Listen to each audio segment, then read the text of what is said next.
morning, Havering Means business members. Chris here. Hope you're doing amazingly well and have had a lovely week.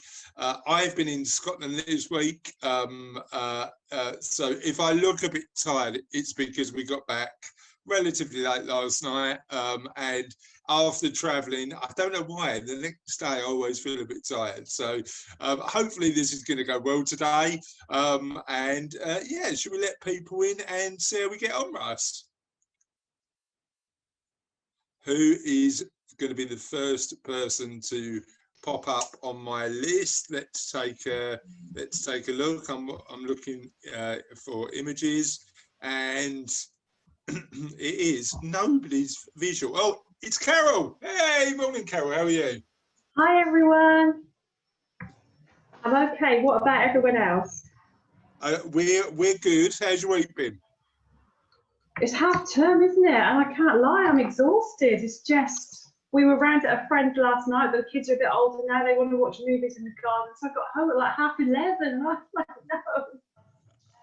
We were travelling virtually all day yesterday, and you know what? After a day of travel, I always feel a bit tired, you know. So I'm hoping today's going to go well. It could be a mess, Carol. I've got to be honest. We'll see how we get on.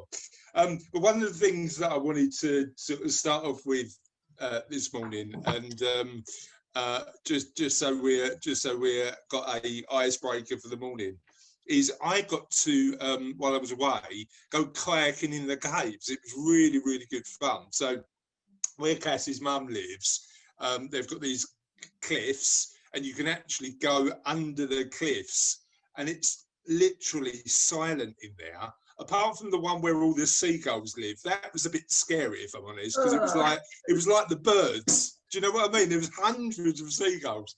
But it was one of those experiences where sort of kayaking out to sea, it was dead quiet, you couldn't hear anything, and then in the cliffs, you're literally like sort of, it's just so peaceful in there, just no noise. But it's just one extra tick I've managed to do this week on my bucket list. And my start for 10 today is what's on your bucket list and what are you going to tick off next? Oh, it's so difficult, isn't it? There's so many things. I think most of ours are probably travel related. I guess most of everyone's are. I was hankering in our last meeting over, I think, getting to take the kids to New York. So I just don't know if now they're announcing these different countries and colours, whether that is looking a bit unrealistic already for next year. And I'm thinking, if it is realistic, is it just going to be so mobbed everywhere? But yeah, so New York with the kids is where you're going to go first, yeah? Yeah. I'm hoping next year we're going to be fine. I mean, I'm just sort of this year is a little bit more dicey, but hopefully next year we're going to be good. But we'll have to wait and see. How about activities? Have you got anything on your bucket list you've always wanted to do activity-wise? I'd have to have a really long think about that. That's why I don't like being first for this, because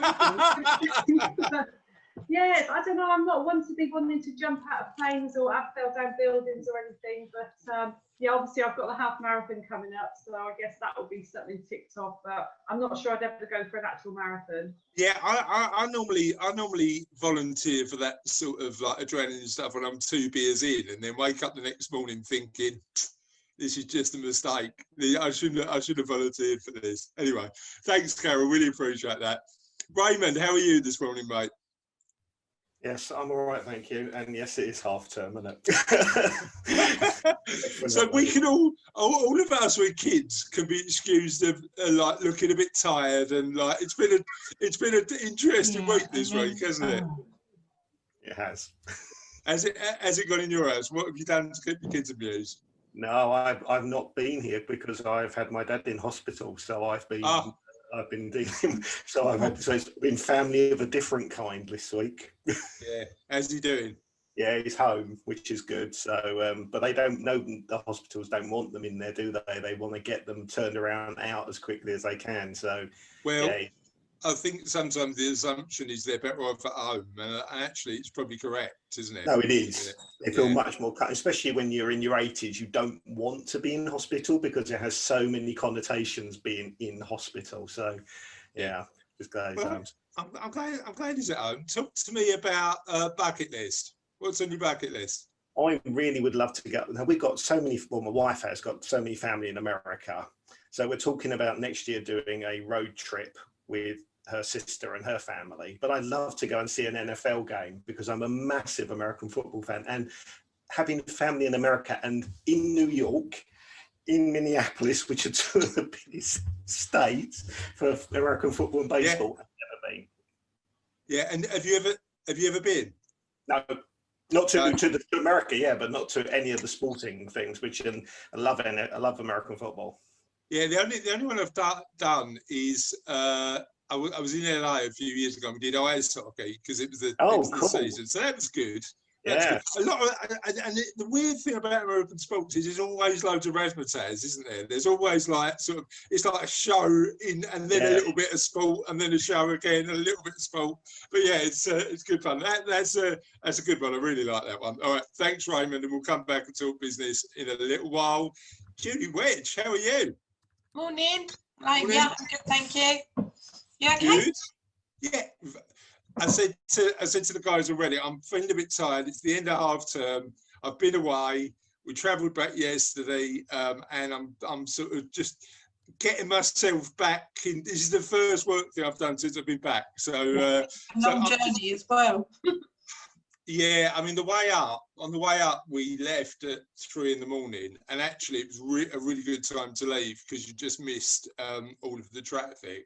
But on the way back, we realised on the night before we were out for dinner with Cassie's family that we had a flat tyre. So we had to wait for the tyre to be fixed before we could get back.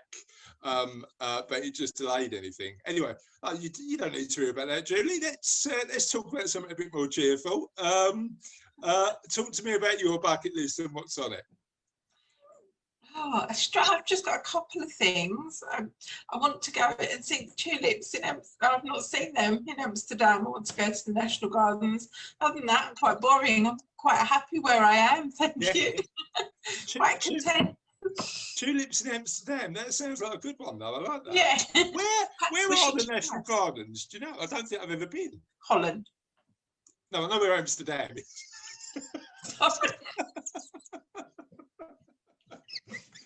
I'm just trying to geographic Holland. I told you it was going to go wrong this morning. I told you. I know it's Holland. Can I not come on anymore? But what? So the national, because I've been to National Gardens in Holland and Amsterdam, but I've never been to the National Gardens in Amsterdam. So I'll have to Google that and find out where it is. Yeah. And I'd like to do. I've not been to Amsterdam, and I'd like to do the floating flower markets. I think that would be pretty cool. Yeah, it's a good city, Amsterdam. I really like Amsterdam. There's a little island off of the main sort of part, which is just full of really amazing art. I can't remember the name of it for now, but I know it's in Holland. Steve Stewart. Good morning, guys. Morning. How you doing? Yeah, very well, thank you, mate. Very well. Good. How's your week been? It's been busy, squeezing in sort of 5 days worth of work into 4, or 3.5 for me because I'm off this afternoon. So yeah, it's been a busy week. I suppose what I'm trying to think. The things on my bucket list probably going to all the various wine regions in the world. I want to go and spend time in Stellenbosch. Like to go down to the Marlborough regions in New Zealand. Yeah. Vineyards in California, and I know where they make Malbec in Argentina. I think that's probably one thing I want to do. Yeah, I mean, I'm not a big wine drinker, but I've been. Cassie's more of a I've been having you, Chris. That's a lie. I like a drink, Steve, but I don't know if wine's my thing. But I don't mind wine. But I've been a few years ago. I went to Stellenbosch and did a sort of wine tasting, wine education tour, and it was really, really good. Actually, definitely worth the trip. And you're looking really fresh, mate, because you haven't had kids this week. Well, this is it, mate. Yeah. That's what happens. This is what keeps me looking youthful, you see. Yeah. Yeah. I can't, Steve. I love my kids. I can't give them away now, can I? That's not going to happen. Just in half terms. You should just push them out on a kayak and let the current take them. Yeah, could have done that. If they were actually out with me, I could have given that a go. Where's the wine region that you want to visit that's on top of your list? I think it probably would be Stellenbosch, because not only that, Sam's got family there as well, so it'll be a bit of a double header. Yeah, perfect for me and family at the same time. So yeah, Cape Town's amazing as well. So yeah, definitely worth a trip. Lisa, how are you? I'm good, thank you. How about you? Good, yeah, very good.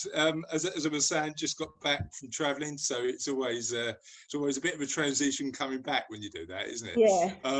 How's your week been? Yeah, it's been good. Yeah, we've had the kids at home. We went to, I don't know if any of you guys have heard of, like, it's something called Electronic Game Box in Lakeside. I've heard of it, but I haven't been there. It's a new thing. So our kids are twins at 10, so it's hard to try and find things that might be on my bucket list. Trying to find things that my kids want to do with me is top of that. But you basically go into a small room and you become a human controller and you play like computer games, and you're like, literally, I've done more steps that morning than I've done in a long time. But it was really, really good fun. So if you've got like teenagers, or you know, you're and what do you play? What sort of games do you play? You're like, the theme is you're Martians. So right. the first of all, you've got you're humans against Martians. So you've got to kill Martians. So you're running up and down, moving like a gun, I suppose, that's shooting the Martians. And then you're on a train collecting coins. But because you're the human controller, that's what kind of makes it funny. And then they did like a memory game as well, and a logic one, which we scored really badly at. But I blame my dog. You know what? That sounds really good. I mean, I'm up for it. I don't know if my two girls will be. That's the thing. It might just be me on my own. Yeah, well, Steve, you'll come, will you? You'll keep minimum of 2, so Steve will have to support you on that one, definitely. But yeah, it's I quite like that sort of the idea of doing that, and I'm with you in terms of you try and find stuff that you can enjoy with the kids. Like, so while we were away, we did the Harry Potter tour of Edinburgh. Oh yeah, really good. It was really good. It was really good because they showed you where J.K. Rowling wrote the first book. Our guide was basically Harry Potter. I mean, he had the glasses, he had everything. So it was really good. And then they got to do spells and stuff like that. So for the youngest one, she thought it was absolutely amazing. So yeah, it was trying to find stuff you could do together is always quite interesting, isn't it? Great stuff. Paul started to be doing gaming again, so he's signed up to do Call of Duty so he can play with Elliot. That's what he's told me anyway. I don't know. I'm sure he gets no pleasure or satisfaction out of it at all. Is he a PlayStation guy, or is he an Xbox guy? PlayStation, I think. That's the right answer. He managed to get Elliot a PlayStation 5, which he's been trying to get for ages. So he's kindly accepted the PlayStation 4 from Elliot as a, just so he can help out really with the kids. How gracious! I mean, that's an altruistic move, isn't it? Yeah, he's all heart. I might see him on Call of Duty then. I'll see how I get on. Thanks, Lisa. Appreciate that. Andy, how are you, my friend? Hello, Mr. T. How are you? I'm doing all right. Good. I just wanted to say to Julie, actually, Julie, do not be embarrassed by that. I remember my eldest daughter was doing history lessons at school, and she came home. She said, "Dad, is Poland in Germany?" I said, "No, darling, it's in Poland." So you're not the only one. So, and also, guys, I want to apologise before we start because I'm just getting used to this headset and it's highly sensitive and it makes me sound like I'm working for an 0898 company rather than a respectable charity because it picks up all your heavy breathing and everything. So please let me apologise. How was your trip, Chris? Nice? Good, very good, very good. I'm just getting back into the swing of things, but yeah, really, really good experience. How's your week been, mate? Been amazing. We had the Mike Brace event, which was amazing, but we'll talk about that later. Bucket list wise, the two things I want to achieve probably won't ever achieve, but they will be on my bucket list. I want to duet with Rod Stewart. I don't care whether that's in front of a crowd, in a recording studio, or just in his backyard.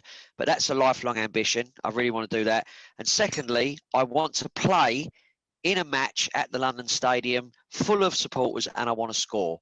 So the chances of either of them happening, but you have to hold on to your dreams, right? Oh, well, they're great aspirations to have. I love them. I think I told you actually before we've had this conversation, but I don't think I've mentioned it on Avery Means business event. When they was knocking Upton Park down, I got to, I think it might have been for you guys actually. There's a guy I know who runs a plumbing and heating and engineering business. A guy called Billy Howes, who's a member of this community, who said, look, we're doing a charity event. We're going to sort of come along and come along to Upton Park. You put some money in, and then you get to get changed in the sort of changing room, run up the thing, and play on the pitch. And it was the roughest selection of blokes you'd ever see. There weren't any great footballers or athletes on that pitch. It was just an opportunity to do it. And I'm so glad I did it. So you never know, mate. You could lobby the club for charity, couldn't you? And you know what the thing is? The thing is, Chris. Like I am a season ticket holder at the London Stadium. I'll take me boots every week, but they never call me down. But West Ham did that once, didn't they? I think It's a true story. Friendly. It is an absolutely true story. It was only a friendly, but Harry Redknapp tells his story a lot because obviously he does the circuit, but it's a true story. There was a guy that was in the crowd for a friendly and he was abusive and he was having a go. Why are you playing him? Why is he doing this? Why? And Redknapp said, do you think you can do better? And this bloke said, yeah, I do. He said, right, get yourself some boots. Do you know that guy came on and scored in that game? That is a true story. I know. I love that. So there's hope for us all, mate. Always. There's hope for us all. It's all good. All right, great stuff. Thanks, Andy. And Sarah, how are you? I'm really well, thank you. Thanks for inviting me today. No worries. Great to have you along. Talk to me about bucket lists. What's on your bucket list? On my bucket list, well, I love dance, so I would love to get to Cuba and learn how to salsa dance. That would be fantastic. Or Argentina and learn how to Argentinian tango. Either of those would do me. So do you salsa and tango at the minute? No. No. So you want to go and learn? I play at salsa, but I've never tried to tango. Okay, fair enough. And there's only one place to learn, right? You've got to be in Argentina. Yeah. I think so. Yeah, I think so. Great stuff. Okay, good. Thanks for joining us, and we'll hear a lot more about Avery Mind. And on the tulip thing, it's Keukenhof, I think, is the garden in Amsterdam, because I was booked to go there just before we went into lockdown. Was it last year? Yeah, last year. I was meant to have gone there in April last year to the tulip fields, and it's Keukenhof, and it looks amazing. So hopefully I'll get there next year now. Keukenhof. Okay, cool. That sounds good. Okay, Keukenhof is. I'm going to be googling where that is. I know it's in Holland, but outside Amsterdam. Yeah. Okay. Great stuff. Okay, let's talk a little bit of business, and we'll start with Carol. Carol, talk to me about how your week's been work-wise and what's going on in your world. Thank you. I think I know everybody. I'll be talking about the world of leaflet distribution. I run a distribution company with my husband Martin. We cover Romford and Hornchurch and beyond as well. So I usually use the chance to show off a few leaflets, which I will do. But it's obviously been a tricky one because not that long ago we were talking about the post people being absolutely freezing, and now they're suffering in the heat. I think the big change, though, it's been hard week for our post people. Still getting out there, still getting the leaflets through the doors, doing what they do, not screwing them up, not folding them in together so you can't see the inside ones. Just keeping to their standards really. I think I've shown you this one before, but I've got it back out for Lisa. We're still doing our campaign for Radfield at the moment, so hers is a great example of. So for example, if we're putting this through the door, it goes through in a pile. We don't get another leaflet and stick it inside, because then it's very fair on Lisa, but it's not very fair on this one inside. So it's just little standards we just try to stand out from the other companies, because there's plenty of them. This is a beauty one that we designed because we offered design and print services as well. So we did everything for that customer who was starting out, didn't really know what to do, but she's got a new clinic in Romford that she wanted to advertise. I've got a couple that show that we are all getting back to normal. Life is coming back because Anytime Fitness Hornchurch are back in business and really busy and doing really well. They've got their dietitian there now, advertising that.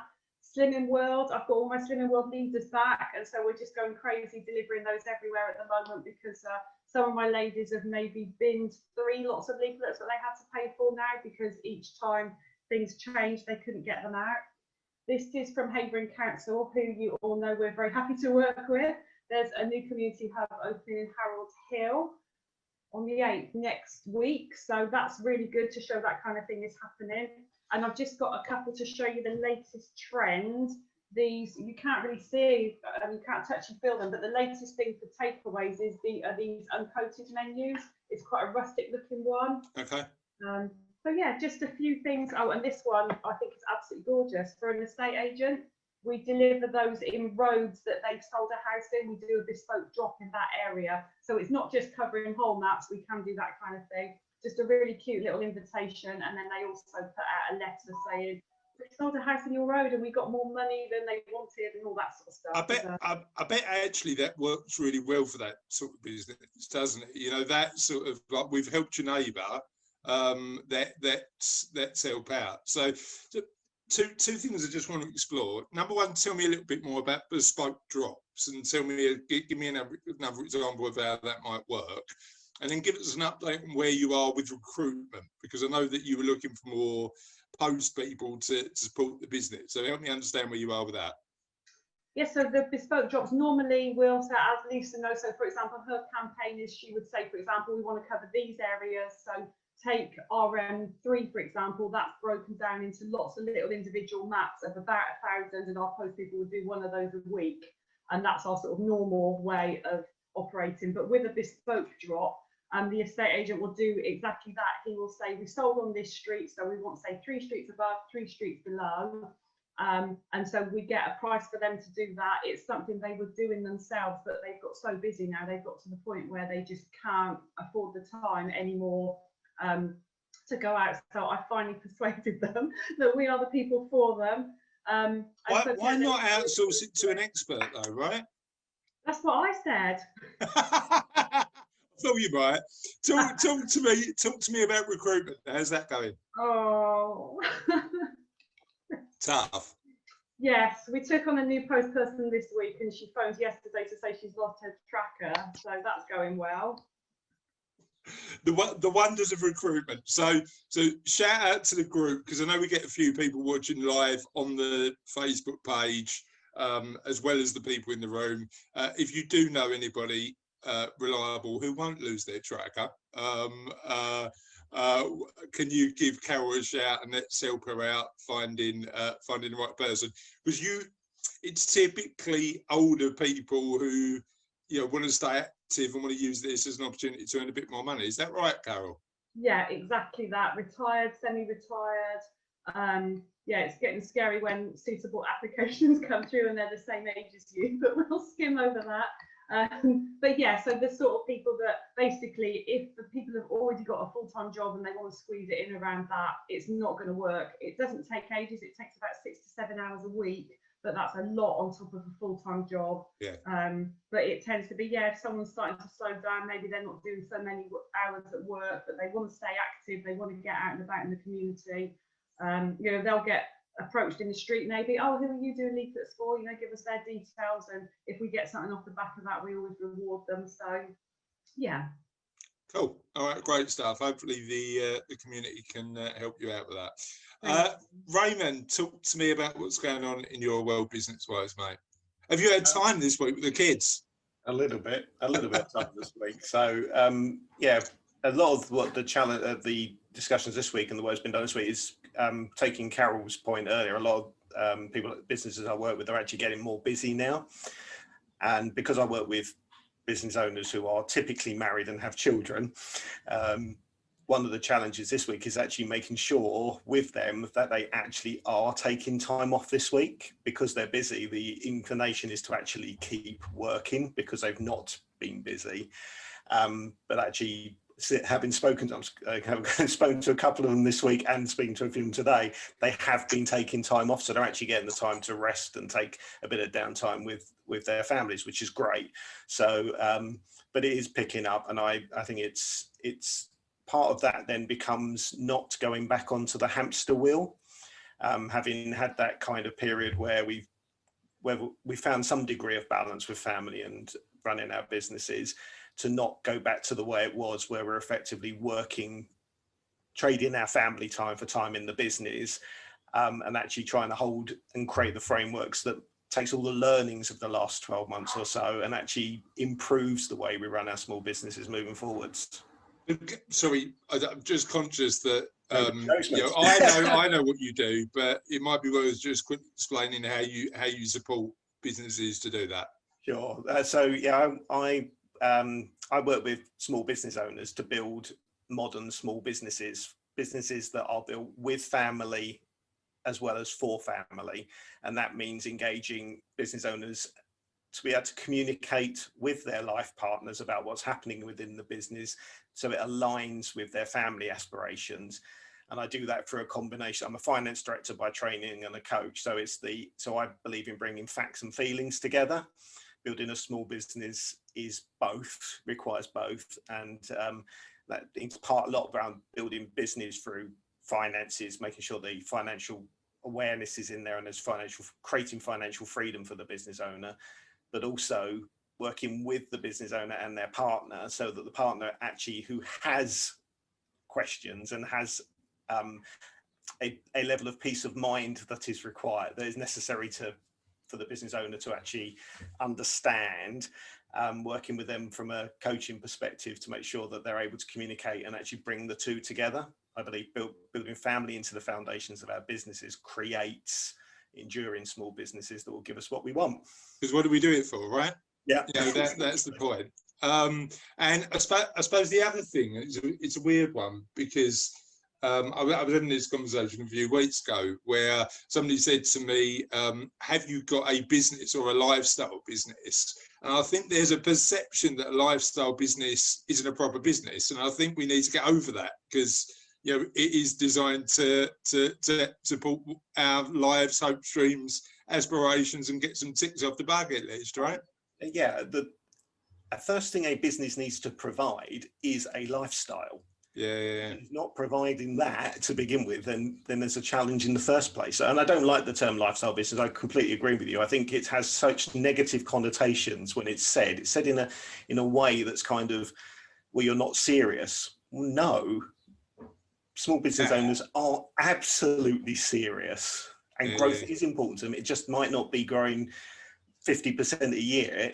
Growth for them might well be better financial returns, more time with their family, or just developing themselves and their families. And one of the best things is just getting our kids actually being able to take learning our life skills and putting that and what we put in the business back and engaging our children in that way. There is growth in so many different ways. 100%. All right, thank you, mate. Really appreciate that. And apparently Russell's been editing the videos we did together. So I've seen his emails. so I haven't watched them yet because I've been away, but I think they'll be all right, actually. I think they'll be okay. Well, let's hope so. Great, thanks for joining us. Really appreciate it, mate. Steve, talk to me about what's going on in your world. It's busy as ever. As we've probably covered off in the past, it's quite a challenging market at the moment, but we're still getting inquiries coming through. We're still retaining all of our business as well.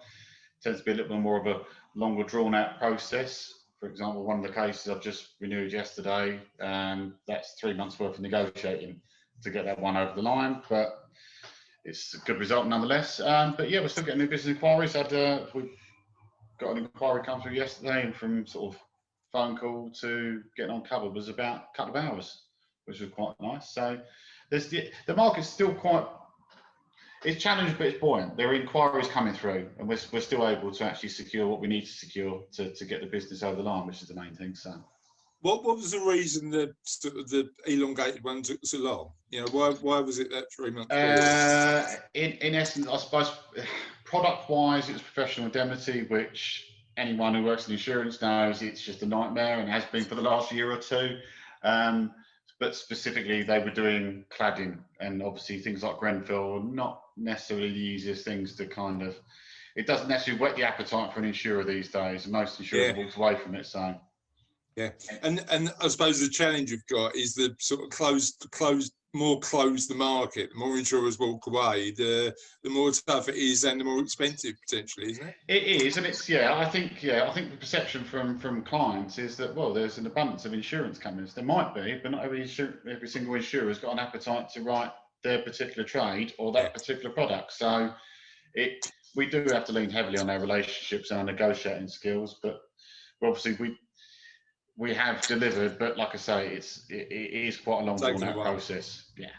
So I suppose the other thing that's worth bearing in mind then is, that, particularly PI, professional indemnity, and I know Steve, you look after ours now, so thank you for doing that. But in terms of the renewal, how long does that take up to? Like, should you be engaging with your broker or your insurance company like 2 or 3 months before, just to make sure you? We would say, we try to engage with our clients throughout the year anyway, so it's not a case that they don't hear from us. We're speaking to them throughout the year, and we kind of do quarterly reviews and what have you. But I think it's communication at the end of the day, and we would say to anybody who's not currently an ERB client is you should be engaging with your current broker a good 2 or 3 months ahead of renewal date, because they should be they're there to kind of navigate the issues of where the market's at, and we know the market is not in a particularly great place at the moment. Insurers are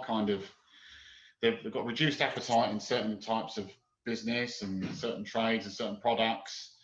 We know the fact that insurers they're not making investment returns like they normally do for their shareholders, which means there is pressure on pricing. So we would suggest to anybody, engage early, and if you're not kind of getting the response you think you should be getting from your broker, involve someone else. If that's ERB, great, or if not, it's someone else. But yeah, certainly we would suggest have conversations as early as possible.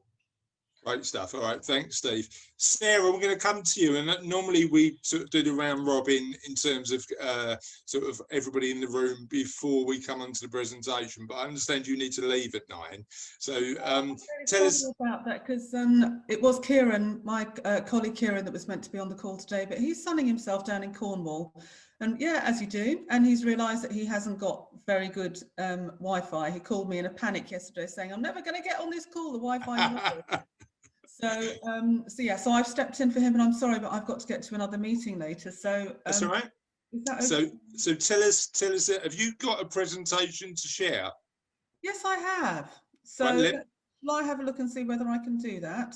Yeah, let me give you. Russ, are you on permissions? I've already done it. Lovely. I knew you would, Russ. I don't know why I didn't. I don't know why I asked. Just while Sarah's getting set up.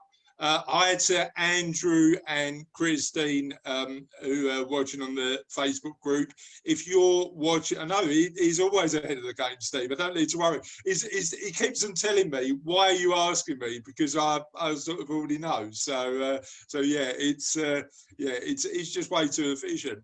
I need to go away for another week so he can get some more work done, Steve, to be honest. So Sarah, talk to me about Havering Mind.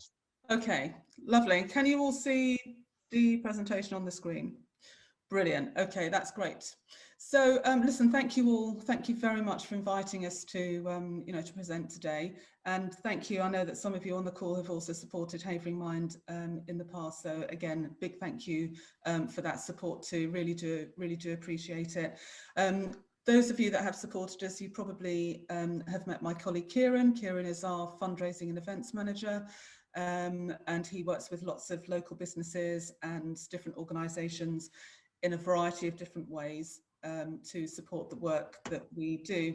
And one of the big things that we're doing at the moment is we have got a big garden project going on at the moment. Our offices are in Harrow Lodge Park, just behind where that new brand spanking new sports centre has been built. So we're in Harrow Lodge Park house there, and in the garden we decided that, I think as a result of the pandemic, we decided actually we've got a fantastic outdoor space here that we're not using very well. So we have literally razed it to the ground. We've taken out loads of trees, we've cleared everything, and we've got a couple of local businesses who have very kindly said that they will come and bring their labour and their tools and all of their resources and great minds to help us turn our garden into the most amazing outdoor space. So we've got a little plan put together, and we hope that by the end of July, we will have created a really peaceful, calm oasis, not just for our staff to be able to use, but more importantly for our service users as well, so that we can use that to have little spaces where people can have little outdoor meetings. We'll have an area where we can project onto a wall. So we're going to really use the space, extremely well.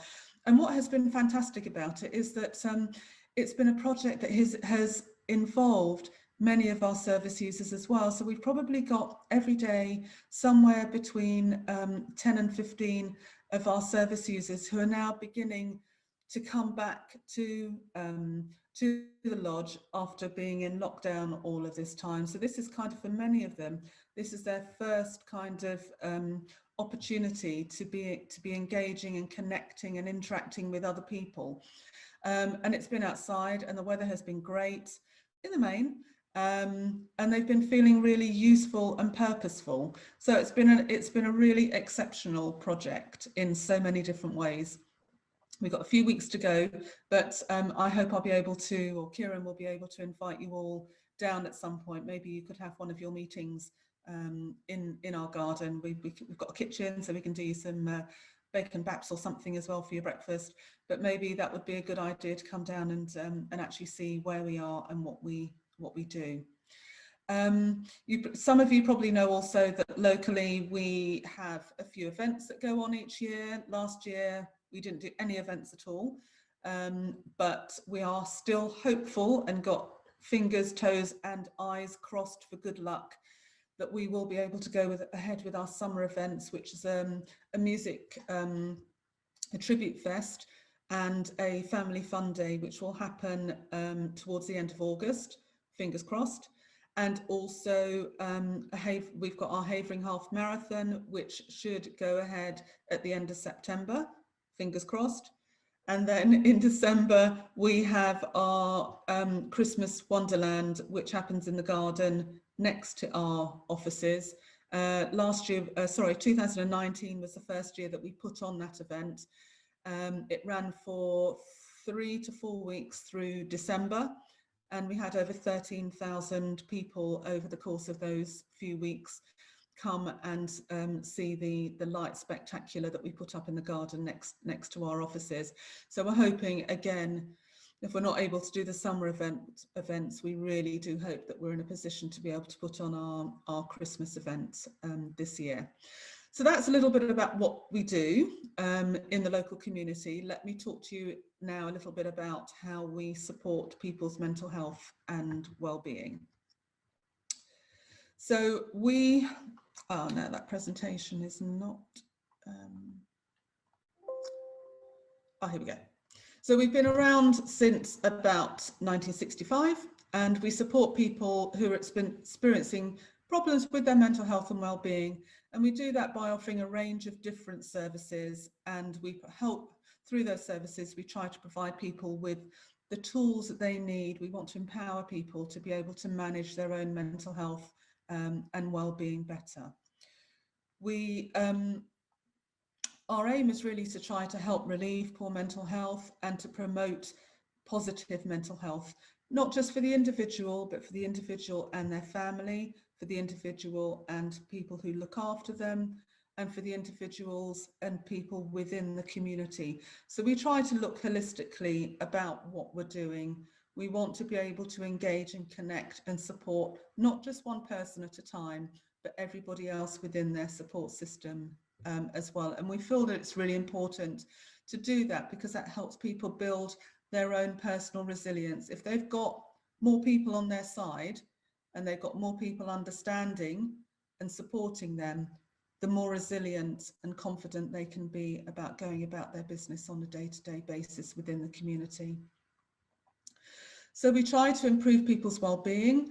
We have a variety of different services or activities that are physical, that are outdoor.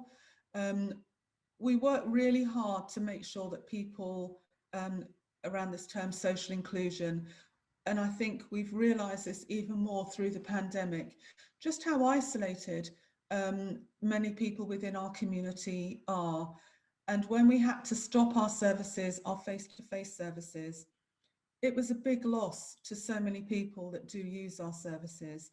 Through the pandemic, we were probably supporting somewhere in the region of about 500 people on a weekly basis via one-to-one Zooms, group Zoom calls, telephone calls, texts every week, just to make sure that people were actually okay, because we were really conscious that people were isolated and weren't having that opportunity to be included in things within their community. So social inclusion for us is a big deal.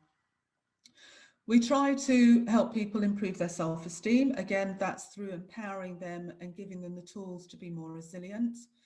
And we help them and people surrounding them to understand mental health, to understand the importance of being healthy, not just physically, but mentally. And we do that by helping people with better coping strategies for the things that are affecting them.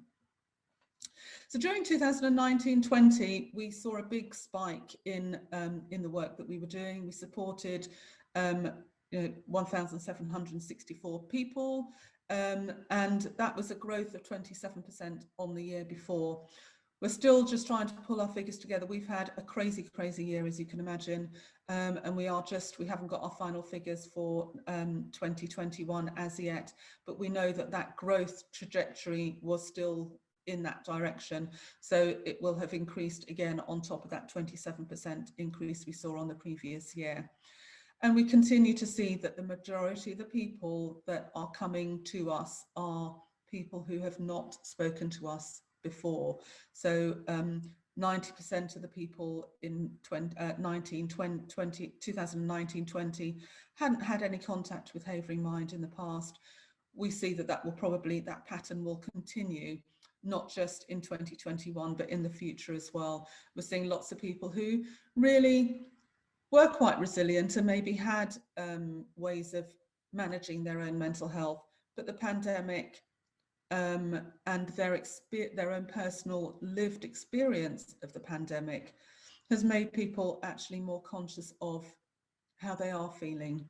And I think people have had more time to reflect on whether they are actually coping. And people have had new things to have to cope with. And so we're in a position, thankfully, we are here and we're in a position to be able to support people through that. So in Havering, just run through what we actually offer.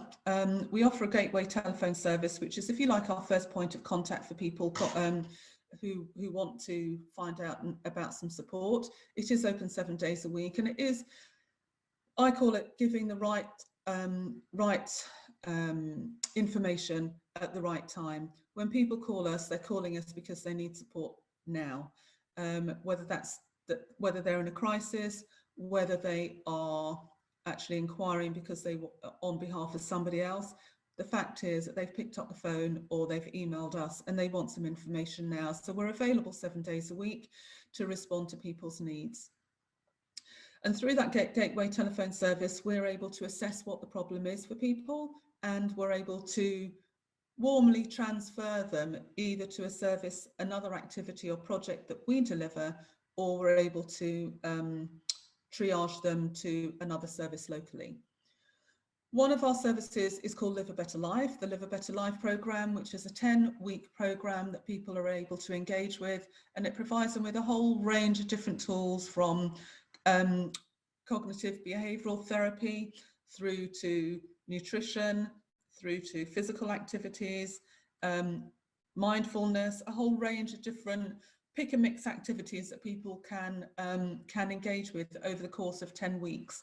And we assess people's mental health and well-being at the beginning, in the middle and at the end, so that we can see the journey that they've been on during that time. And hopefully by the end of 10 weeks, they've moved further towards their own personal goals. We also offer some peer support groups, which are the groups that people would normally join after they've been through our Live a Better Life programme. They want to continue their support. They've seen the benefit of it in the majority of cases, and they've created a small family of support there as well. So it makes sense that those people then form their own peer group, and they can support each other, facilitated by us, but very much driven by themselves. And our peer support programme has proven to be so I think valuable to so many different people in a variety of different ways. I mentioned social inclusion. We do work with a particularly, and our Meaningful Activities project, we work with, we're commissioned by the council to work with a specific group of people who have got some enduring serious mental health issues, who we are looking after and working with to support in a very special way, simply because we know that their needs are greater.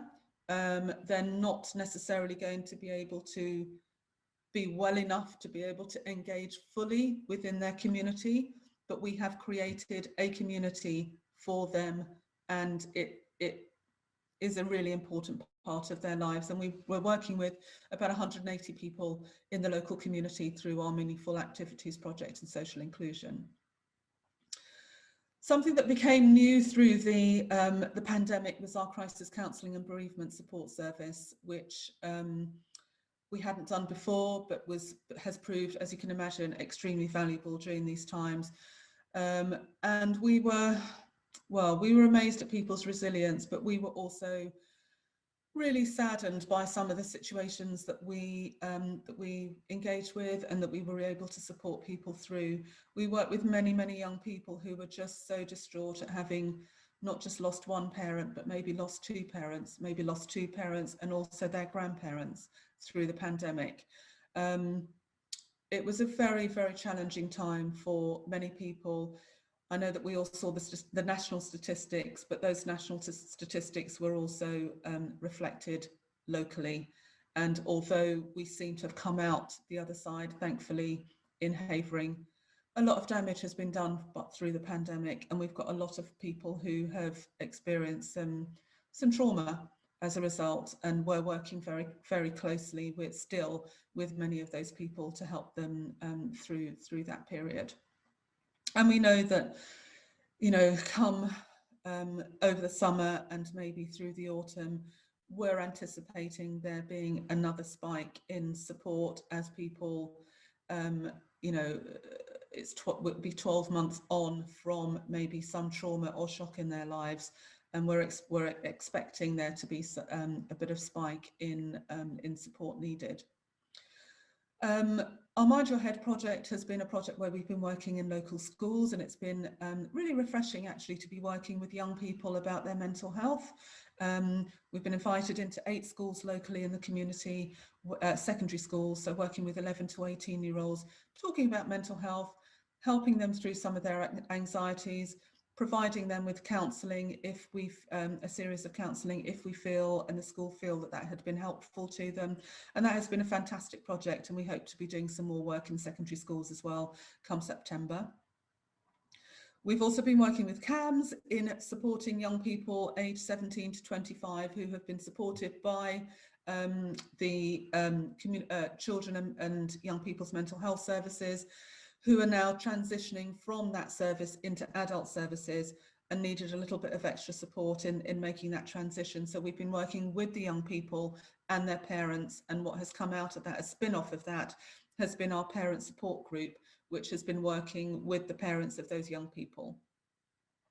Our Reconnections programme is working with many of our service users who have found it very difficult now to, although restrictions have lifted in terms of COVID, we're working with people who are finding it really difficult and anxious about coming out of their homes, even though it feels safer to do so. So we are now doing welfare checks, welfare doorstep checks on people. So we've got 3 of our staff are actually working in the community, basically knocking on doors and making sure that our service users are okay, checking if they've got any anxieties about taking their COVID jab, trying to help them through that process, take them to get their jab if that's what's required, just making sure that they're doing okay and trying to find simple ways of encouraging them to maybe come back and engage with their local community. We've just recently been commissioned to work on a suicide prevention programme across Havering and Barking and Dagenham actually. We're just mobilising that, but that is something again that local and national mental health services are seeing as an area that has been, I guess, slightly neglected over the years, but I think as a result of the pandemic, we are seeing that there has been a small spike in suicides, not just in the local community, but nationally. So I'm really pleased that NHS and local services, national statutory services are seeing this as an area of importance and have invited Mind to have a seat at the table and to be providing those services. So we are part of a suicide prevention hub where we are developing an app at the moment that we will be launching very soon in the local community, and that is a service that local people will be able to engage with Mind to get immediate support, whether they are in crisis, particularly if they are in crisis, but even if you're not in crisis, you are able to engage with that app and maybe get some support. So that's a new service for us.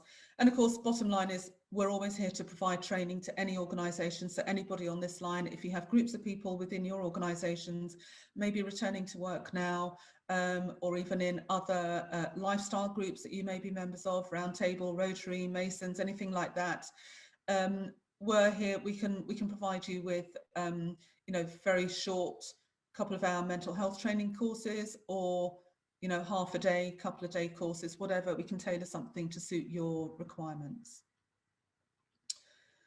I mean, I think if you look at the statistics on screen here, you'll see that, you know, the services that we offer, we're constantly doing, getting feedback from our service users to ensure that we are actually delivering services that people want and people feel valuable and useful.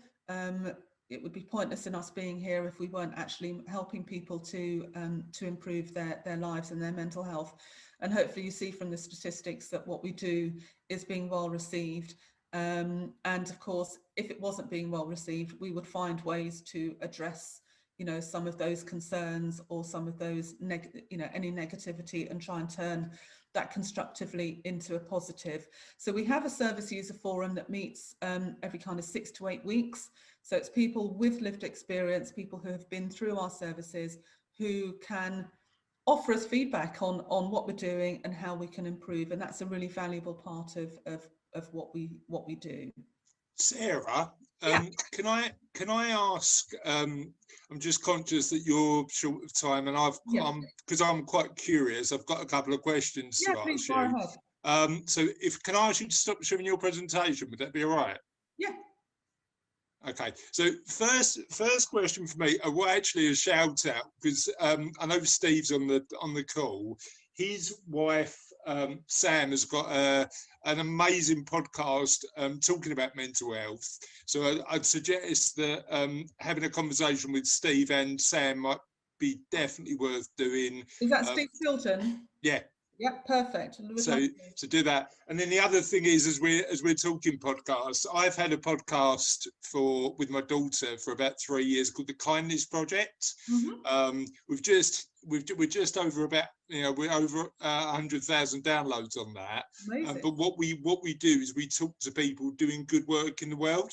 So it'd be good for you to come on as a guest and talk a little bit more about Havering Mind on that as well. We'd love to. I suppose one thing that I'm curious about is the delivery of the support.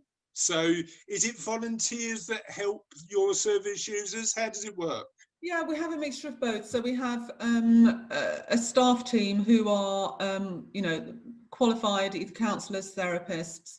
It's really important, I think, that we have both.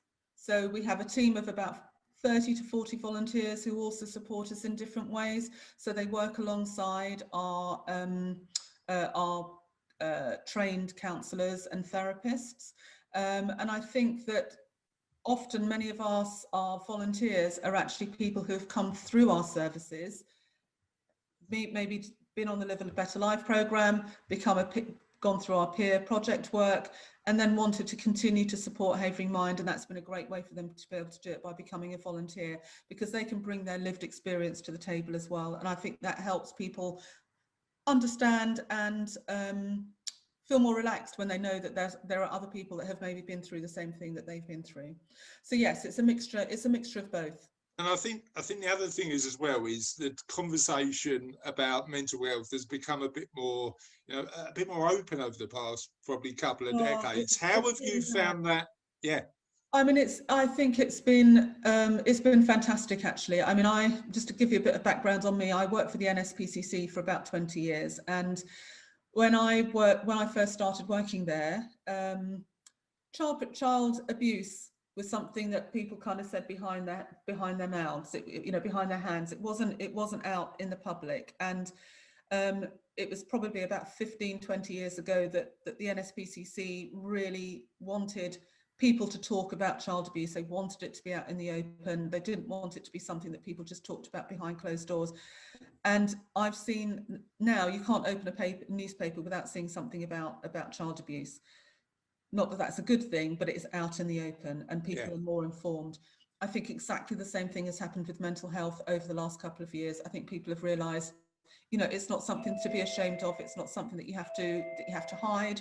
It's something that actually, if we all understand it, appreciate that we're all different, we've all got mental health. Therefore, we need to be talking about it and supporting each other in different ways. Yeah, so, right. Can I just go and open my front door because someone's okay? That's absolutely fine.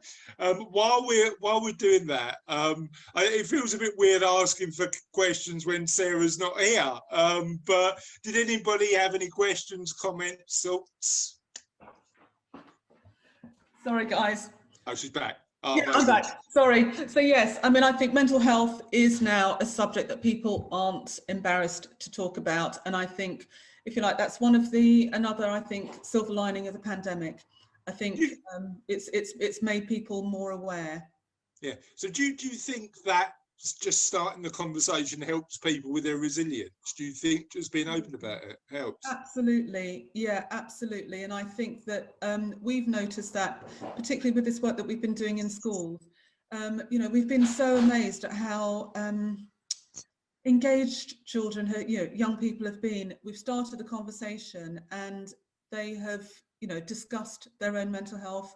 They've discussed their feelings, and they've embraced the opportunity to open up about how they're feeling about the pandemic, which has been really informative and insightful, but also really refreshing to see. I mean, I think young people have managed through this time extremely well. I know some have suffered greatly, but you know, I think that they have had to deal with a lot, and they've had to absorb a lot of anxiety that us as adults have tried to suppress, but it's, you know, it's come out in different ways. And so young people have had their own anxieties, but they've also been seeing other people around them with their anxieties as well, plus having to deal with loss. And I don't mean just bereavement, but loss of their social networks, loss of their routine, loss of, you know, for some children, school had been their oasis. You know, home life isn't great for some children. Lockdown has been brilliant for many, but for some children, lockdown has been hell. So and the last question, because I'm conscious you've got to go, and before we do that, sorry, guys. Before we do that, up for running an event at your venue when it's done. So very quick question: when is that happening? When's the garden going to be completed? So we hope that the garden will be completed mid-July. So by the end of July, hopefully, we hope to be launching it. You know, launching the garden, having our own little staff get together there. So yeah, one of your meetings, maybe in the autumn, we would love to invite you. And yeah.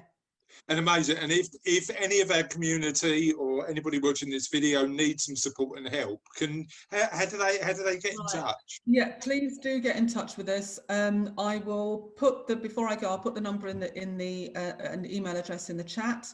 But yeah, it's by phone, by email, or through our website, which is haveringmind.org.uk. But yes, we're here 7 days a week to support anybody, or to give advice to anybody that may be needing, you know, some follow-on advice on any issues that they have. Yeah, and you've got a couple of Havering half marathon runners on the call today, so I'm blaming you personally for that, Sarah. Oh, okay. That's okay. I'm a fundraiser. I'll take that. I'll take that hit. No problem at all. No, listen. That'd be good fun. Yeah, thank you so much, guys. And I'm sorry I can't stay around for any longer, but no worries. Absolutely enjoy the rest of your meeting. Thank you so much. Have a good day. Speak to you soon. Bye-bye. Great stuff. Thanks, Sarah. Really appreciate that. Let's carry on with the people that we haven't spoken to yet about what's going on in their businesses. Let's start with Julie. Julie, tell me a little bit about what's going on in your world. Yeah, I've got lots of repeat customers. So some sad, some not so sad. So yeah, and have a couple of builders that have, through another builder, have said, can you start sending bouquets to finished jobs? So that's what I do. So they're finishing and I'm sending their clients, once they've paid, some flowers, and it's working. You know what? I think there's a market for that. You know, like those gifts at the end of doing a piece of work. Just as a, you know, we're looking at Savella. We're looking at sort of how we just sort of exceed expectations and do some of the nice stuff. So yeah, that seems to be one thing that might work, right? So yeah, could that be for any sector? Any sector, anyone. You are allowed to pitch, Julie. We are. My flowers. No, my flowers. My thing is, I don't send out a bouquet that I wouldn't want to receive, and my flowers are fresh. I.e., if you phoned me today and said, Julie, can you send me out some flowers tomorrow morning? Tomorrow morning, I am at the market, so they will come in bud, and that you'll get great service and great flowers. So, yeah, amazing. I've got a quick question, if that's okay. Steve Chilton, yeah. You know, when you were saying about insurance companies. Yeah, my message for every new am I too small to come to you, or do I need to look for? Because my current provider won't let me have workshops. They've said it's too dangerous because people will have scissors. I shouldn't laugh. I mean, in fairness, I had a landscape gardener that wasn't allowed to use any electrical machinery, which I thought was quite daft. Look, I mean, I'm more than happy to help anybody in the community, so I will be more than willing to sit down and have a conversation, see how I can help. I think from my perspective, I think as a company gets bigger, I can provide a lot more added value as your business evolves, but I will be more than happy to sit down and sort out what I can do for you. Even if you just point me in the right direction, because I'm stuck. Julie, just ping me an email and then say I'll either come to you or you can pop by and we'll sit down and have a coffee and we'll work out what you need and I'll get something sorted out for you. Brilliant, thank you. No worries. Great stuff, and thanks for using people in the community. We love seeing that happen. That's really good news. Thanks, Julie. Anything else you want to add? I use digital life support. So you use Andrew on the group, who's watching today because he's pinned a message. So it was brilliant. It was brilliant, and there was another guy that needed to do some wiring down the garden. Andrew recommended him. They were brilliant, and I've got internet everywhere. Well, Andrew did mine actually. Where I'm standing today, which is basically my shed, it was all wired up by Andrew's guy, and they did a really good job. And it means that I haven't got like kids running around and stuff like that. So yeah, it's useful when you're working, I suppose. But yeah, all good, excellent, good stuff. So are you going to be like the next meeting you attend? Is that going to be live from the shed? Because I haven't seen the shed yet. I need to see the shed. I'll go and tidy it up. Yeah, probably wise. All right, thank you, Julie. Really appreciate that. Lisa, what's going on in your world work-wise? All good. Julie, we actually send flowers to all of our clients on their birthdays. So we look after mainly older people within the community, sort of supporting them to live independently at home. So and you know what, they absolutely love it. Sometimes it might be the only thing that they sort of get in recognition of their birthdays. Not everyone, you know, but they really do love just getting that kind of treat through. So that's good, and maybe I can get your details and see if we can kind of work together on that going forward. So yeah, so I haven't been on, this is the first time I've actually been on to this meeting, isn't it? So I've got a business called Radfield Home Care, and we support, like I said, older people across the community. We like to kind of say we try and support people to age well and remain connected. And I think aging well means lots of things to different people, and being connected means lots of things, you know, to different people. So really what we try and do is understand the people that we work with and how we can then best support them. So it's kind of about understanding people, knowing them, what are their interests, what are their likes, because it's all about kind of connection and engagement. And for older people, as we know, isolation is, you know, something that, you know, is on the rise really, especially within the pandemic. So that's kind of what we aim to do.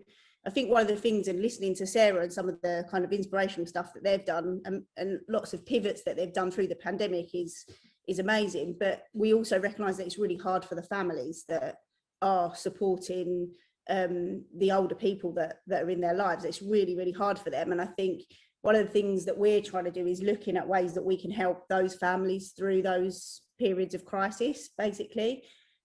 Often people don't recognise themselves as a carer because you're a son or a daughter-in-law, and I think it can take, different research says different things, but it can take anywhere from sort of 2 years to 6 years for people to recognise that they're actually a carer, and therefore they don't really get any support because, again, they just see themselves in that role. And I think that aging well is everybody aging well, right? So I've got a parent with mental health issues.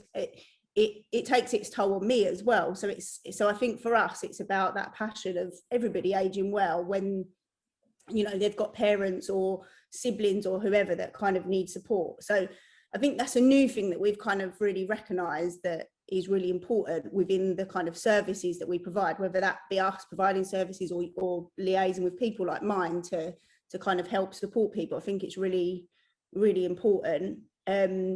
In terms of business, I've just taken over the marketing side of the business. So obviously working a little bit with Carol on kind of the marketing. It's not something that's necessarily floats my boat at the moment. And I'm just kind of learning about what I need to do. But it's nice to sort of be engaging with people and chatting about kind of the things that we do. It's not something that necessarily comes naturally to me. So I'm kind of pushing myself out of my comfort zone. And you're doing amazingly. Thank you. Really good. I mean, one of the things that comes across, and I know we've known each other for a few years now, Lisa, isn't it? Yeah, get on now. Okay. We're not old. Well, I am, but one of the things that comes across every time I speak to you guys is the fact that you really care about what you do. And the fact that, you know, the service you deliver is just about helping and supporting people in the right way. But it's an interesting point you raise about supporting the families, because, you know, certainly with a decent number of my clients now, they're in that sandwich generation. You know, they've got kids that are still dependent on them, but also sort of mum and dad are still around and need help. And that is a mental pressure, isn't it, for a lot of people? Yeah, definitely. And I think not, obviously typically women will take that role of, not everybody, but typically women will take that role. And I think the impact on their families, their careers is also really important. So we focus a lot on supporting women when they have children and maternity, and obviously that's really important as well. But there's this other angle to it, that it can kind of impact people's kind of working life and pressures and things like that. And I think that's something I'm passionate about, because I've got that experience where I've had that pressure and I've been trying to work and I've been trying to do those sorts of things. So it's not exclusive to women, but it's the way that it impacts is really important for everybody, that is a reality for. Yeah. So how have you found with your clients during the past year? How has loneliness had an impact, and what, in terms of the people you care for, and how have you helped with that? Yeah, I mean, it's obviously been a massive challenge for people. I think the way that we would say we help with that is that our service is very companionship led. So it's about finding people that like engaging with other people. So yes, care is about getting a select number of tasks done, but it's also the way you do it. It's those small conversations that you have with people to make them feel comfortable. I think what's been really hard is people obviously have not been able to get out and about. And I think what we realized when we first set up the business, that actually, yes, it's about supporting people in their homes, but it's also about community, and that community is getting out and socializing with people and doing things that they enjoy. So that connection could be, I really love going out and having a coffee. And I think that where we are now is probably a little bit of a tricky phase, because like Sarah said, people are still nervous about going out and doing things and re-engaging with the community. But we know when that happens, it does make a real difference. So I think, now we're on the other side of things, hopefully, or sort of getting there. I think that's probably a key thing to try and kind of focus on again, is how do we get people doing the things that they love to do. Yeah, so it has been hard, and seeing people that have not been able to see their families, especially when they're older and going through health issues, it's tough, isn't it? It's been tough. I'm not gonna lie, like it's a hard experience for mainly for our care staff, really, because they obviously see it on a day-to-day basis, and as people that care, all you want to do is help people, and you can't always do that. But we've done things like FaceTime people and kept kind of engagement going that way. But I think it's tough when all they really want to do is give their son and daughter a hug, or their grandkids. So there's only so much you can do to really facilitate that in this kind of environment. But you know what I mean, you feel that as well. I mean, we as you know, we were up in Scotland this week seeing Kaz's mum and dad, and like when you haven't had the opportunity to give your mum or dad a hug for 15 months, it's particularly when they're in their 70s and they're sort of fully independent, they don't really care at this point. But it's tough, isn't it? It's tough. Thanks, Lisa, really appreciate that. Andy, talk to me about what's going on in your world, mate. I just quickly wanted to say to Lisa, that is just outstanding work that you're doing, Lisa. I don't want to go off the beaten track here, but it's so true what you've just said, because my dad, I lost my dad just in December, and he was 96, right? And my dad always used to say to me, old age is great as long as it's a good quality of life, right? So my dad's quality of life was really good. He had early stage dementia, but it became more challenging as that went along. And what I was just listening to you talking, I'm thinking, that's me. What you said, that's me. I went from being a very loving and devoted son to being his carer, right? But I did that with devotion. I've got no issue with that, okay? But I love the work you're doing, and also listening to Havering Mind earlier on. I'm not one of these. I'm talking about turf war now. I'm not one of these that moans about other charities. I think every single charity and what they do is so worthwhile. So forget the fact that I'm here and I proudly represent St Francis Hospice. I know all of these people do good things. And kind of that's how we met, right, Chris? Kindness Project. That's how we met. So in my world, it's always extremely busy. We held an event this week, which some of you would have read about, some of you would have heard about. But Mike Brace is a Havering person who has lived an incredible life, goes round usually on the after dinner circuit, just doing speeches and talking about his life. He's a former Paralympian. He's been on This Is Your Life. He's a very, very interesting guy. And what Mike's been doing for a few years now is the after dinner speech circuit. And then he always makes a donation to St. Francis Hospice.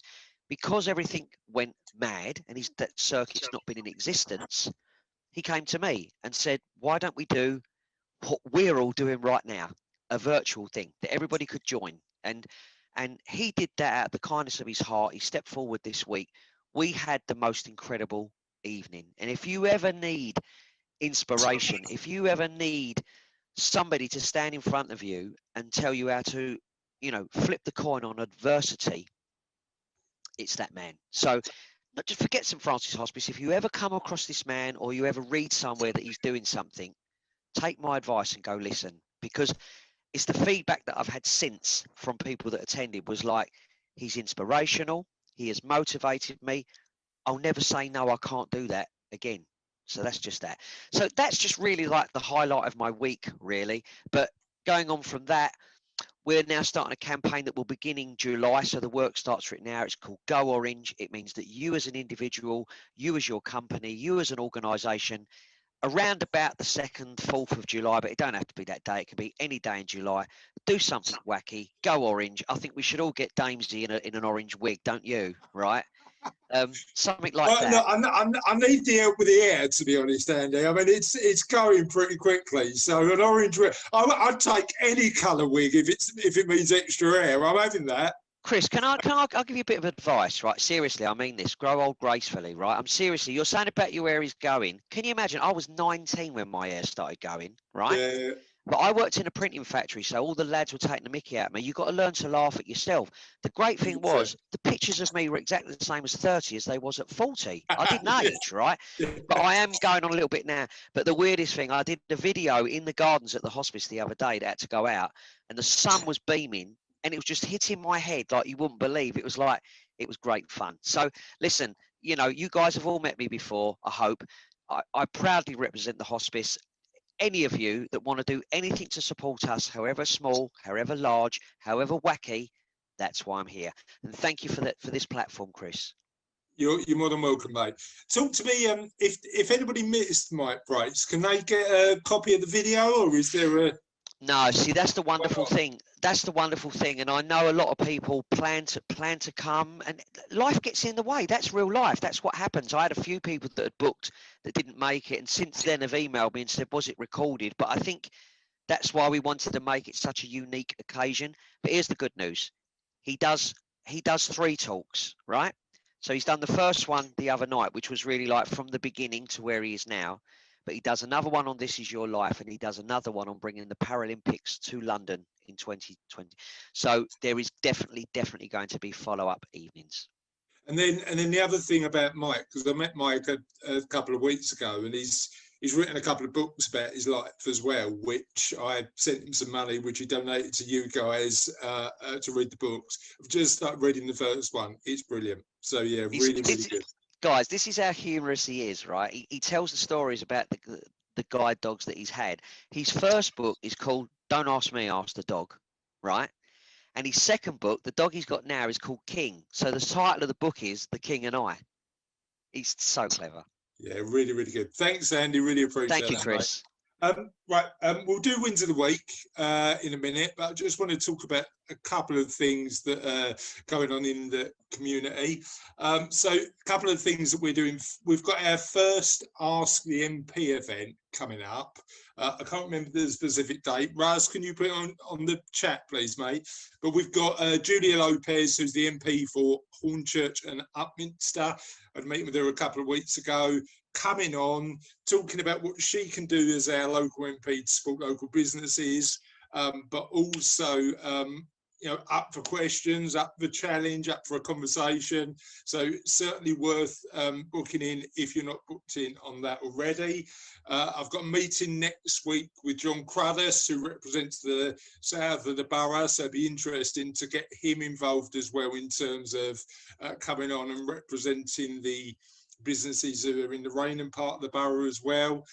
So yeah, what I want to do is build that community so that we're getting engagement, and I want it apolitical. I don't want to get involved in any sort of political debate, but if we can use use that relationship to support local organisations and local businesses, that's what I'm going to do. So if you're not booked in for that yet, that's available at www.haverymeansbusiness.co.uk/events.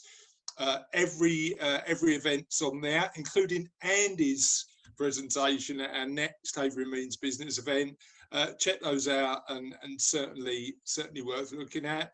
And that's it, apart from wins of the week. So we'll start this week with Carol. Carol, what's your big win of the week? I'm very excited, obviously. Really? Yes. Because they say about, if it was sales, don't be too salesy and stuff. So one of the techniques is on Instagram, sort of romancing people. It's probably called something much better by social media experts. But I've been romancing a couple of businesses by doing little ditties on their posts and making little reactions. And unbelievably, this week, both of them, well, I've been doing it to a few people, 2 people have turned up this week, both asking for leaflets, and one of them I'm meeting today is definitely going ahead, and the other one, which I won't mention them because it hasn't happened yet, but I really, really, really want to work with them. And yes, hopefully to bring a bit of Instagram romancing, so you know what to do, people. No, I don't. You need to explain. So what's Instagram romancing when it's at home? As I said, that might not be the technical term, but that's what I call it. So, someone will put a post up and you make a little comment on it, like, oh, wow, it looks amazing. Oh, that looks great, blah, blah, blah, that kind of thing. And yeah, just to bring yourself to their attention. Gotcha. No, I like that. So it's just sort of the engagement element, which I'm rubbish at and you're really good at, on social media, just to build that relationship, right? Yeah, absolutely. It improves your relationship, but it really helps them as well, because we all know that if you're making comments on posts, then that helps people's posts reach more people and get seen by more people. So it's helping them as well. Yeah, so it supports them. Okay, Instagram romancing, that's a thing. I think we should call that that's the name for it from now on. But I'm gonna go in and do some LinkedIn romancing. Is that allowed? I don't know. Anyway, Carol, thank any platform.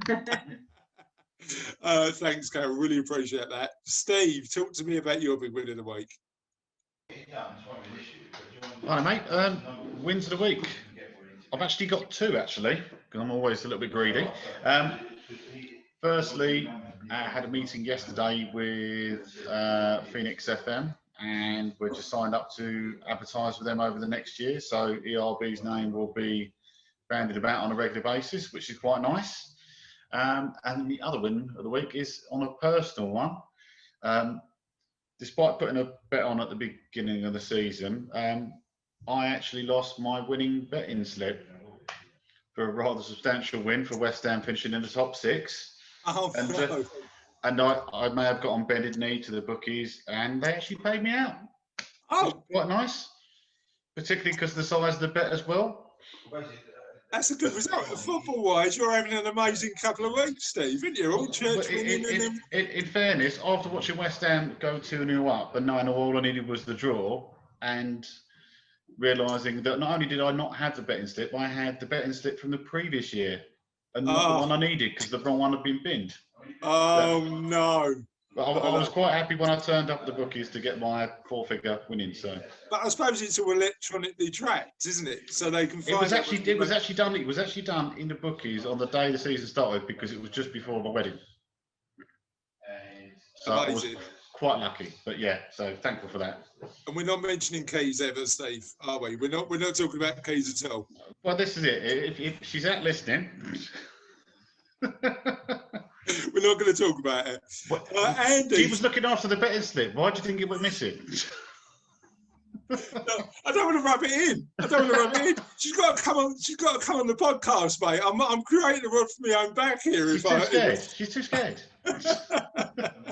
Good stuff. Thanks, Steve. Really appreciate that. Andy, talk to me about your big win. I'll tell you what's been nice for me this week. Whereas I said a couple of weeks ago, mass participation events are now taking shape. People are coming forward. People find, you know, they want to do their bit but find their fit exactly. So I've had 2 people this week that have said to me that they want to do the London to Brighton cycle later in the year. So that's great. They're signing up. Just Giving page is set up already. And I've had 3 people come to me this week to say they want to do the Havering Half, what Mind were talking about, but they want to do it for the hospice. So, you know, it's as simple as that. As a fundraiser, our job is just to continue to raise money however we can, whatever people want to do. So for me, 5 sign-ups there, just to, you know, that's people who like to do challenge events and whatever, that's up to them. So that's great. Just don't ask me to jump out of a plane. I'm not doing it. Can I ask you a quick question on that topic? If you said, I know, I wanted to do an event and I've got 5 people who want to do it with me, can we come to St Francis and say, look, we're thinking of doing it, can you help and support us to do an event? Is that possible? 100%, Chris. I think because you came one night when you were first thinking about doing the marathon, so you came. But in that room, Chris, were people that had got a St Francis Hospice place, but there were also people that had got a ballot place but wanted to run for us. Well, all those guys are treated exactly the same. So you all see the sports nutritionist, you all see the and you also come and see me, who's like the motivational person, because I'm like, you know, who's the guy who used to be on GMTV, Mr. Motivator? I'm the 5'2" garden gnome that does that job. So, but yeah, listen, anyone that wants to do that kind of thing, they get the same kind of treatment. So yes, 5 people want to come, they want to do stuff, you know, we embrace it all. Cool. I'm up for wearing the wig if you're up for wearing the Mr. Motivator lycra, Andy. That's the deal. When I've lost some weight, Chris. But Right. I would do it. I would do it. Right, quick one as well. Cassie's watching on the Facebook group, and she mentioned about Julie's event, the other Julie, my other favourite Julie. Yes, Julie Bell. And Julie Bell. Yep. There's a event at Rain and Working Men's Club in. Do you know when it is, Andy? It's July, but do you know what? Because I haven't got my diary in front of me, I think it's like 25th, 26th, something like that. But it's Sandra Goldsmith's event for her daughter Vicky Powell, who passed away. 2 young sons were left. It's at Rain and Working Men's Club. It's a family fun day. There's a lot going on. I'm trying to get somebody very high profile to come along, but I don't know how that's going. I've put the ask in. Cool. All right. Well, I know Cassie's doing some work around sort of sourcing raffle prizes and gifts. We got Skydive donated the other day that I'm actually going to be bidding. Not a skydive, a wing walk. Wing walk. I'm actually going to be bidding for. So I think Julie wants to go for that as well. If there's anybody in the community who wants to donate a prize, let Cassie know, and we'll certainly facilitate that and make sure that we can get that arranged. Russ is telling me that it's on the 26th of July. So there you go. So that's done. Thanks, Andy. Really appreciate that. Julie, talk to me about your big win. Right, I've got 2. Number 1, I did a workshop. So I did a hat box workshop, and that went down really well. Give out scissors, and is your insurer happy about it?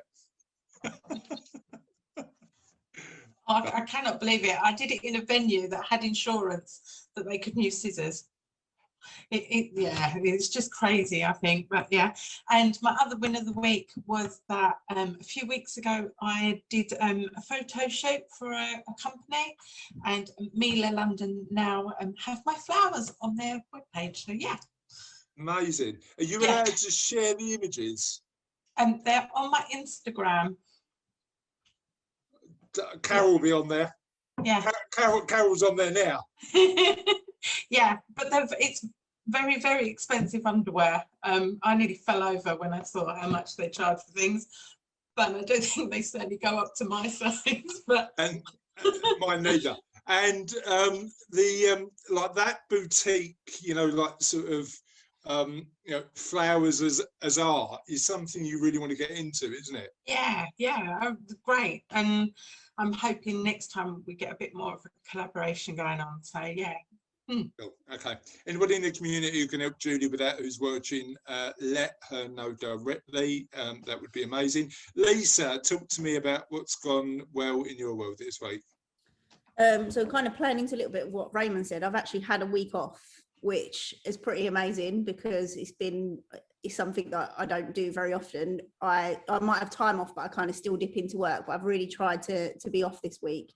So massive thanks to my team that have been working in the office and allowing that to happen. And yeah, and actually coming here, because like I said, it's not necessarily something that I feel like massively confident doing, but thanks for all the support and nice words 100%. That people have said. So I really appreciate it. 100%. And I think, I mean, we've had this conversation before. It's about, sort of valuing your time as well, isn't it? And making sure that we are, for me, when with my girls, I think it's about creating memories and just looking back and going, and I don't want those memories to be me checking my phone. I want them to be me actively engaged. Although I can't drag them to Lakeside to go to the computer gaming thing. So Steve, you've got to come with me, mate. I'm really sorry about that. Thanks, Lisa. Really appreciate that. Raymond, talk to me about your big win of the week.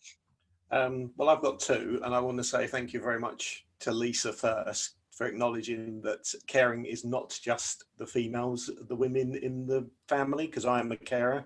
So my big win from a personal perspective is I'll be seeing my 85-year-old dad at home this weekend, not in hospital, which is brilliant. Yeah.